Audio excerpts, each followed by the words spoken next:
ഇതുവരെ എണ്ണിച്ചില്ല. അളിയനവിടെ പോയേക്കുമായിരുന്നു. ഞാനേ ജംഗ്ഷൻ വരെ ഒന്ന് പോയതാ. അളിയനെന്താ എന്റെ അടുത്ത് പറയാഞ്ഞ? അത് പറയാഞ്ഞ എന്താന്ന് വെച്ച് കഴിഞ്ഞാ പോകുമ്പോ പാറോസ് പറയത്തില്ലേ മിഠായി മേടിച്ചോണ്ട് വരണോന്ന്, മനപ്പുറം പറയാഞ്ഞ. അയ്യോ, എന്റെ കളത്തിലൊക്കെ കണ്ടുപിടിച്ചല്ലേ. പാറോസേ, എന്താണ് ഉദ്ദേശം?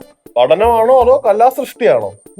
അളിയാ, കൊറേ നാളായി വരച്ചിട്ട് ടച്ച് അങ്ങ് വിട്ടുപോയോന്നൊരു ഡൗട്ട്, അതുകൊണ്ടാ വരച്ചു നോക്കുന്നത്.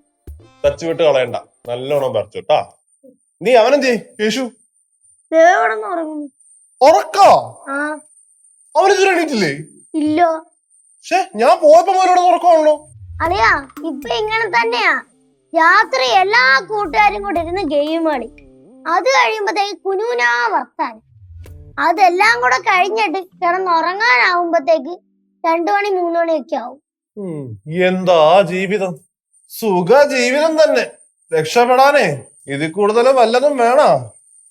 പാറോസേ, കുഴിപ്പള്ളത്തെ എന്റെ ഒരു മാമയുടെ മക്കളുണ്ട്, അവരും ഇതേപോലെ തന്നെയാ. 12-12:30 ആകാതെ അവര് കട്ടിലേന്ന് നിൽക്കുകയല്ല.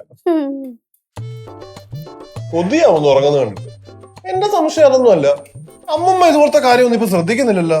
2 ദിവസം അമ്മൂമ്മ ഇത് ശ്രദ്ധിച്ചതാ, പിന്നെ അമ്മൂമ്മക്ക് മനസ്സിലായി ശ്രദ്ധിച്ചിട്ടും കാര്യമൊന്നും ഇല്ലെന്ന്. അല്ലെങ്കിലേ അമ്മൂമ്മക്ക് ഇവന്റെ കാര്യത്തിൽ കുറച്ച് പാർഷ്വാലിറ്റി ഉണ്ട്.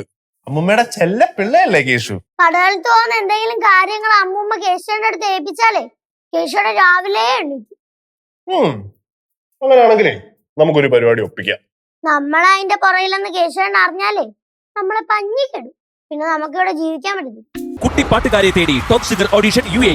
8-നും 15-നും ഇടയിൽ പ്രായമുള്ള കുട്ടികൾക്ക് ഓഡിഷനിൽ പങ്കെടുക്കാം. ഓഡിഷനിൽ അസാമാന്യ പ്രകടനം കാഴ്ചവെക്കുന്നവർക്ക് ടോപ് സിംഗർ ഗ്രാൻഡ് ഫിനാലയിൽ പങ്കെടുക്കാൻ അവസരം. പ്രവേശനം സൗജന്യം. രജിസ്റ്റർ ചെയ്യാൻ ഉടൻ വിളിക്കൂ. +971 5263 10876.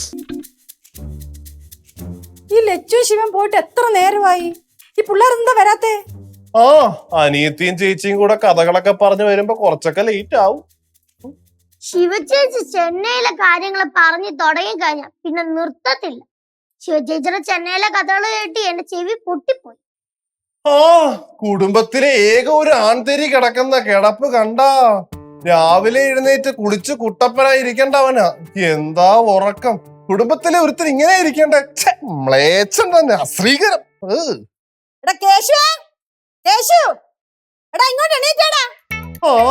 അമ്മുമ്മയ്ക്കൊന്നും ഇവിടെ യാതൊരു വിലയില്ല.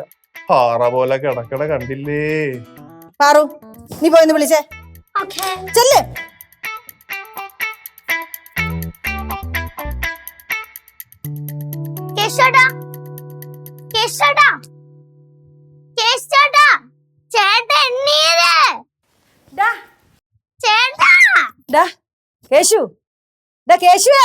கேசுவ கூப்பிட்டுட்டு ஒரு பிரயோஜனம் இல்லம்மா. நான் கொஞ்சம் முன்னாடி நிறைய வாட்டி கூப்பிட்டேன், ஆனா எழுந்திருக்கவே இல்ல. കൊറേ ദിവസമായിട്ടെ ഇത് തന്നെ പരിപാടി ഉണ്ട്. എഴുന്നേക്കട അങ്ങോട്ട്. അമ്മൂമ്മേനെ പൊടിന്ന് വിളിച്ച്. അമ്മൂമ്മ അല്ല പൊടിന്ന് വിളിച്ച എന്നെയാ. விடு பாரு, கொஞ்ச நேரம் தூங்கட்டும். நைட் எல்லாம் நிறைய லேட்டா தான் படுத்திருக்கான், தூங்கட்டும் பாவம்ல. കിടക്കട്ടെ, ഇങ്ങനെ കിടക്കട്ടെ. അവനവന്റെ കാര്യം നോക്കാതെ ഇങ്ങനെ കിടന്നിട്ടേ അവസാനം ജീവിതത്തിൽ ഒന്നും ആവാതെ ഇങ്ങനെ മാനവും നോക്കി ഇങ്ങനെ കിടക്കേണ്ടി വരും. എണീക്കുന്നു.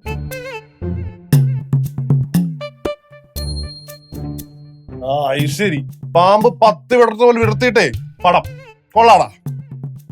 അവന്റെ പത്തിയെ ഞാൻ മടക്കി കൊടുക്കാം.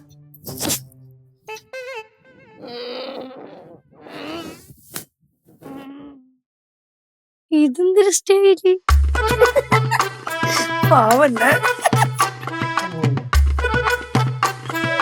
തൂങ്ങട്ടും പാരു.